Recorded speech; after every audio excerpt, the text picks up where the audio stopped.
Salut les jeunes, tout d'abord, eh bien j'espère que tu es en pleine forme. Surtout, je dirais, avec la vision de ce magnifique mois de mai, qui est en général le mois de détachement de nos petits dividendes, c'est bon ça, ce qui le rend particulièrement chouette. Et en plus, on a la chance cette année que ce mois de mai soit un magnifique petit gruyère. Ah, un peu de repos sera le bienvenu, notamment pour passer, je t'avouerai, un petit coup de tondeuse dans le jardin, car je ne sais pas chez toi, mais ici, ça commence à ressembler tout simplement à l'Amazonie. Me manque plus que les koalas. J'aimerais bien d'ailleurs. Mais bref, comme toujours, je m'égare encore. Alors aujourd'hui, on est le 22 avril 2024 et déjà, j'en profite pour souhaiter un excellent anniversaire à une super collègue. Hein. Bon anniversaire, ma petite Nicole. Et donc, en ce 22 avril 2024 et sans transition aucune, je vous propose donc de passer à notre étape habituelle numéro 1, l'étape, si tu te souviens, où on va regarder les plus beaux gadins du CAC 40 depuis la dernière année. Alors, pour y aller, on va chez Boursorama, me concernant, hein, et on va chercher le palmarès du CAC 40 des plus belles chutes sur la dernière année, du coup. Et cela me donne donc maintenant un beau petit panel. Je suis, tu te doutes, quand même particulièrement excité avec l'arrivée de tous ces petits nouveaux dans notre palmarès. Que te dire spontanément à la vue de ce petit palmarès, et bien que je vais certainement reprendre prochainement une petite rasade de Sanofi, surtout s'il continue gentiment sa chute, surtout que je vais certainement prendre le temps, et surtout un peu plus de temps, je te dirais, pour regarder plus précisément les dossiers du luxe avec Kering et LVMH, mais également je vais aussi re-regarder, enfin plutôt réanalyser le petit dossier Pernod Ricard. Pernod Ricard, c'est un peu normal que je le réanalyse compte tenu de mon petit penchant, bref. Et aujourd'hui, et sans logique aucune, mais simplement, je te dirais, en lien avec mes sujets d'inquiétude personnelle pour l'avenir, tout ça, eh bien j'aimerais bien aller voir si cela te convient, comment cela se passe chez notre petit Veolia. Je pense que cela pourrait également être très intéressant pour notre petit portefeuille d'un point de vue simplement d'objectif de diversification. On peut dire que le ciblage arbitraire de notre petite action du jour est donc effectué avec Veolia. Oui, je suis pénible. Et donc nous pouvons donc passer à l'étape numéro 2 afin de faire progressivement un peu plus ample connaissance avec cette petite société. Donc comme d'habitude, on va prendre la fiche valeur de Boursorama et on s'aperçoit que cette petite action se marierait particulièrement bien avec l'action Pernod Ricard puisqu'elle est, comme tu le vois, dans le secteur de l'eau. Donc déjà, ce qu'on aime bien faire, c'est de regarder si sur ce même secteur, il y a des petits concurrents. Et pour cela, tout simplement, tu cliques sur O, là, ici. Et là, Boursorama, mignon comme il t'a prévu un petit palmarès des entreprises concurrentes dans ce même secteur de l'eau. Donc là, tu vois, c'est rapide puisqu'on a seulement deux pelés et un tondu et surtout seulement Veolia, par contre, qui est éligible au dispositif de service de règlement différé, SRED.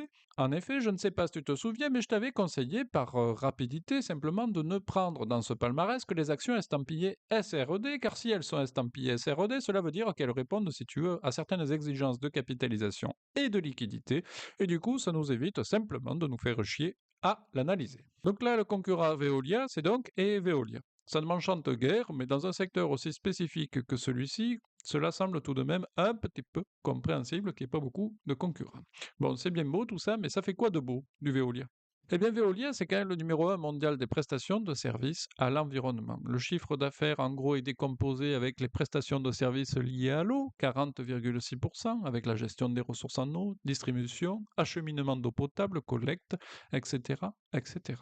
Il y a aussi 32,4% de son chiffre d'affaires, numéro un mondial toujours, qui se fait sur la prestation de services de gestion des déchets avec la collecte, traitement et recyclage des déchets, liquide, solide, banal, blablabla, traitement et valorisation des déchets par compostage, valorisation énergique des déchets, etc., etc. Il y a aussi l'entretien et la maintenance des sites industriels, démantèlement d'installations industrielles et d'équipements en fin de vie. Et ensuite, 27% de son chiffre d'affaires concerne les prestations de services énergétiques. Il n'est plus numéro un mondial, mais il est numéro un européen, par contre, avec la gestion déléguée des réseaux de chauffage, de climatisation urbain, la gestion de services techniques, la gestion globale de bâtiments et d'éclairage public. Donc, comme tu le vois, un très beau bébé. La répartition de son chiffre d'affaires, l'essentiel de son chiffre d'affaires se fait en Europe et particulièrement en France. Il est également présent aussi en Amérique du Nord, en Asie, Afrique et Moyen-Orient, Pacifique, Amérique latine, etc., etc. Donc un très très beau bébé, comme tu le vois, et je t'invite d'ailleurs, par curiosité, à aller découvrir le site particulièrement intéressant et riche de Veolia, où tu pourras découvrir l'ensemble de ses activités et de ses chiffres clés. C'est quand même assez intéressant.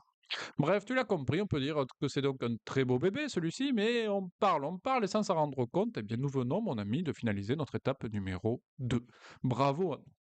Et nous pouvons donc passer tranquillement à l'étape tant attendue numéro 3, l'étape de l'analyse de nos fameux petits indicateurs. Donc pour cette étape, comme d'habitude, je t'invite à utiliser notre fameux petit fichier Excel, mais si tu ne l'as pas, pas d'inquiétude. Tu m'envoies simplement un petit mail à objectif.bientorentier@gmail.com et je te transmettrai tout ça rapidement et surtout gratuitement. Afin d'égayer ma journée, par contre, si tu m'écris, je veux bien que tu m'envoies une petite pépite boursière que tu aurais identifiée ou une de tes meilleures blagounettes. Oui, j'aime bien. Merci à toi. Mais bref, revenons donc à nos moutons. Donc je prends mon petit fichier Excel habituel et j'ajoute donc une petite lignonnette pour procéder à l'analyse de notre petit Veolia, comme on le fait d'habitude. Ensuite, je me fais un petit onglet particulier intitulé Veolia et je supprime toutes les données en jaune et en orange pour venir les compléter avec les données toutes fraîches que nous allons pomper directement de Boursorama. Donc tout d'abord, le cours et la capitalisation boursière, capitalisation boursière que je multiplie par 1000 simplement pour la cohérence de mes calculs. Ensuite, je chope les infos propres au compte de résultats dans les chiffres clés de l'onglet Société de Boursorama, ensuite les capitaux propres du bilan, ensuite les informations issues des ratios financiers avec le petit résultat net par du groupe par action, c'est toujours intéressant ça.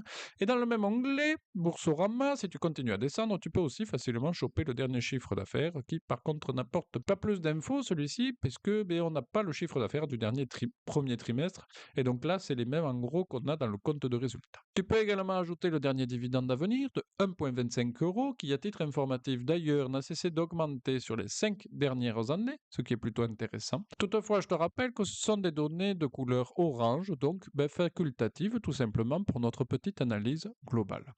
Cette information du dernier dividende à payer est disponible sous l'onglet Consensus de la fiche valeur et c'est à ce même endroit que tu retrouveras le cash flow par action de 6,82 pour l'année 2023.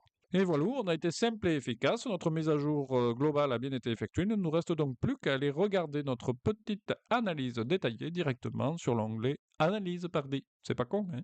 Et en finale, malheureusement, mon ami, c'est avec une profonde et une grande tristesse que non, je n'irai pas élargir mon portefeuille d'actions avec cette petite, puisqu'elle n'a seulement que 4 ratios qui sont validés sur 8, et avec un objectif attendu personnel de 6 ratios validés sur 8 pour trader, donc, eh bien non, je vais passer mon tour pour cette fois-ci. Donc non, c'est pas cette fois-ci que je te proposerai un nouveau trading, et donc je vais devoir repartir en quête d'une nouvelle pépite pour t'en proposer une très prochainement. Dans cette attente, et pour te faire patienter, je te laisse donc méditer sur cette jolie citation du jour d'un certain Warren Buffett, pour pas changer. Beaucoup de succès peuvent être attribués à l'inactivité. La plupart des investisseurs ne peuvent pas résister à la tentation d'acheter et vendre en permanence. À bon entendeur, salut!